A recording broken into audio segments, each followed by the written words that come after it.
Hai teman-teman, pada kesempatan yang berbahagia ini aku ingin ngasih tahu ke teman-teman bagaimana sih caranya menanam sayur beluntas. Jadi seperti ini sayurnya, kalau mau masak itu dipetik ujungnya doang.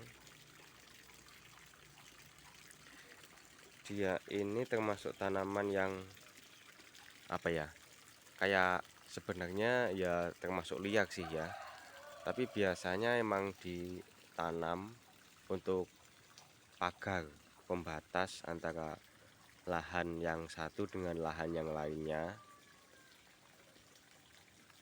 Nah, ternyata banyak orang kota tuh yang belum tahu ya kalau pagar ini tuh bisa dimakan dan emang ditanam ya, selain untuk batas ya emang untuk dimakan gitu. Biasanya ini dibuat jamu, bisa juga ya. Rasanya tuh bukan pahit ya, tapi kayak kayak daun mint. Ada sensasi dingin-dingin isis kalau dimakan.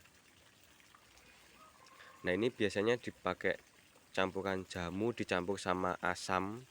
Jadi rasanya tuh asam segar, manis gula Jawa kayak gitu. Namanya sinom. Nah, kalau di sayur itu biasanya di sambal pecel. Ininya cuma direbus dimakan sambal gitu loh. Entah sambal tomat, sambal terasi ataupun sambal pecel, sambal kacang gitu. Nah, terus kalau mau menanam gimana caranya gitu. Jadi kita memperbanyaknya itu pakai stek batang. Stek batang itu adalah perbanyakan tanaman menggunakan batangnya dipotong terus ditancepin. Jadi nanamnya itu persis kayak ketela, kayak pohon ketela ya, batang ketela. Jadi kita tinggal potong kira-kira segini, satu inilah. Nah, setelah itu kita tancepin.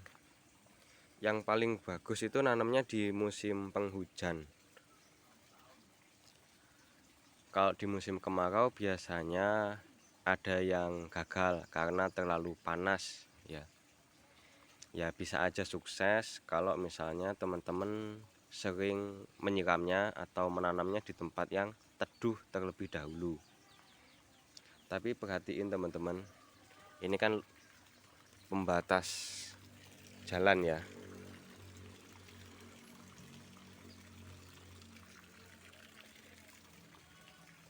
Tak kasih lihat dulu.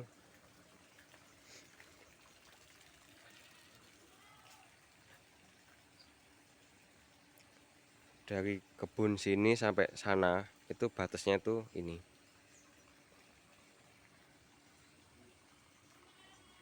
Semakin sering dipetik semakin banyak teman-teman tunasnya. Seperti ini. Ini biasanya emang di sayur ya.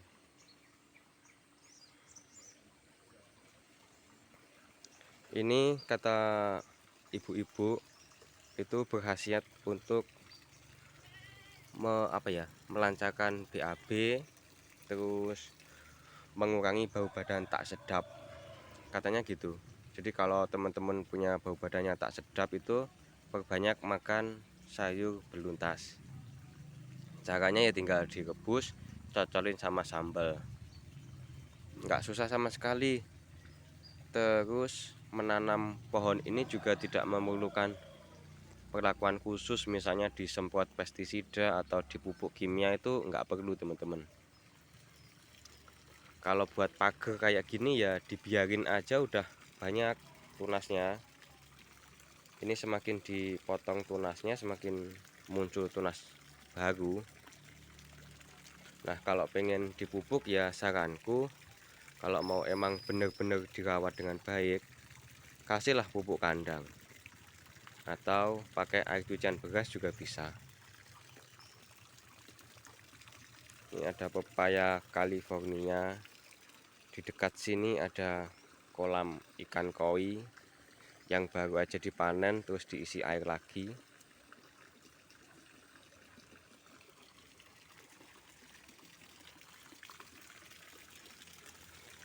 seperti ini. Dia itu hampir nggak ada kendalanya teman-teman. Pokoknya nanam ini sekali tancap udah bisa jadi banyak, nggak perlu diapa-apain. Kalau teman-teman nanamnya sedikit hanya untuk sayur, mending dirawat dengan baik, dikasih pupuk air cucian beras, itu nanti daunnya bisa lebar-lebar teman-teman. Nah kayak gini, ini daun yang sering dipetik tuh yang seperti ini. Nah, jadi dipilih daunnya lebih subur. Rasanya beda teman-teman ya, antara yang daunnya lebar dengan yang enggak terlalu lebar. Tapi khasiatnya sama aja teman-teman. Lebih enakan yang daunnya itu subur kayak gini. Ada bekicot. Itu bekicot.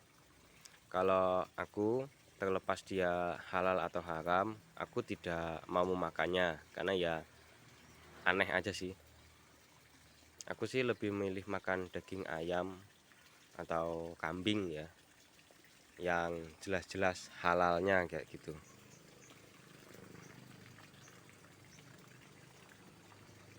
Kalau ikan koi rasanya tetap enak teman-teman. Itu mitos ya teman-teman ya, katanya ikan koi itu rasanya nggak enak kayak gitu. Ah, siapa yang bilang? Aku pernah kok dikasih. Jadi di sini pernah ya, dulu itu waktu masih gagal panen. Jadi di awal-awal biasalah, usaha itu gagal gitu biasa. Jadi banyak teman-teman, ada satu ember ikannya tuh, ikannya gede-gede udah selengan kayak gini, tapi tiba-tiba tuh banyak yang mati. Terus daripada dibuang sama tetangga itu diambil kan, mau buat pakan ikan lele. Terus pas aku ketemu sama tetangga yang punya ikan lele tuh, aku minta gitu, coba minta dikit aja nih buat digoreng gitu. Ternyata enak juga teman-teman, dagingnya banyak. Itu kayaknya mitos ya, mungkin mitos yang dibuat-buat agar kolam apa ya, agar ikan koi itu tidak dimaling sama orang kali ya. Mungkin, atau enggak enaknya itu karena harganya kan mahal ikan koi, sehingga daripada dimakan ya mending dijual.